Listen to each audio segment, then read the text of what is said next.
It's speaking time. Yung na si Guyabano, kinukuha na ni Lolo.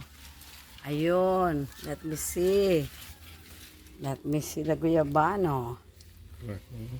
Let me see. Ba, malaki ah.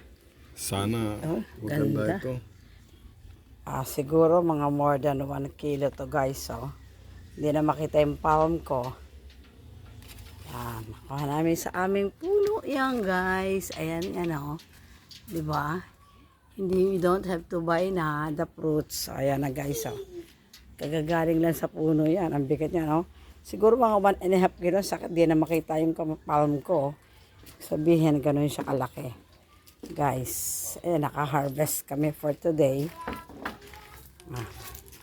Pahinog na siya kasi baka bumagsak eh. Kaya kinuha na namin.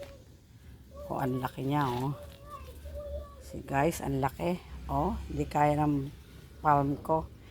Ito malambot na sa portion na to. Oh. So really big.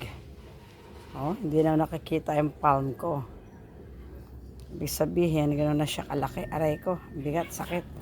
Para siyang durian din ano. Yan guys, so tingnan mo. Ito, what's this? Ano siya, tusok-tusok.